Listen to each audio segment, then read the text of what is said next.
that's kind of the thing is I do that, and I always try and make sure I grab. I always want to talk to at least one person from whoever the big class is that night. Yeah. But I try and make sure I grab somebody from one of the grassroots divisions as well. I talked to Aaron Ashley last night, who's a mini stock driver.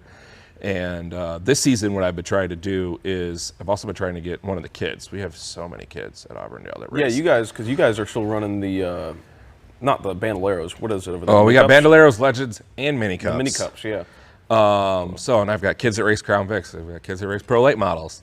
So I've been trying to do that as well. Then you got Colton Bettis, who is like up yes. here. I'm not sure. Were you keeping up with the USAC stuff that was happening over the weekend? Yeah, I actually last Saturday when they were at Auburndale, Steve and I knew about it, and I knew we couldn't say anything about it. Yeah. And when I talked to him at intermission, I was just like, "Oh well, I know there's some big things on the horizon for you." Blah, blah. So, but yeah, I was glad to see that worked out for him. That kid is unbelievable. Yeah, like because you've seen, it's weird because obviously nowadays it's pretty common to see younger kids in late models or sprint cars or whatnot.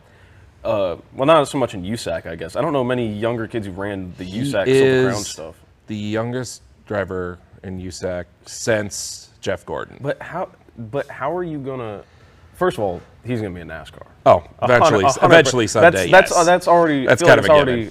Everybody knows that's gonna happen. He's got the backing. He's got, at least from Florida, everybody knows him. Yeah. Like he's a fantastic driver. It seems like anything he hops in, he just goes.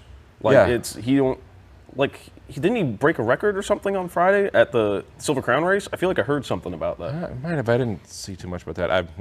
We've been moving. We just bought a house, so yeah. I've missed a lot of racing outside of what I've been doing. I've been a little out of the loop the past few months, so, but I try to keep track. But I remember Colton because when I started there at Showtime in 21, that was when he was starting to get into the non-wing sprint car. Yeah. And he could only race at Showtime. He was too young for any any other tracks. One of the first races, was that the one where he got into that wreck on the backstretch with, oh Lord, I forgot her name. It was a non-wing car. It was a New Year's Eve race, I believe. Oh, I remember that. Yeah, that you was remember actually, what I'm talking about. That was actually because he won the championship that year, and it was the following race of the next year, so it would have been 2020. I can't remember who. I can't remember who it was. I just remember seeing that wreck because we'd finished up our race just before that, and I was sitting up in the back, along the back stretch towards turn 3, and I just see a car explode in the middle of turn 3. I'm like, what's that? Yeah, it was one of those because he wound up being suspended for a bit because the car owners got into it in the pits. I do remember that part.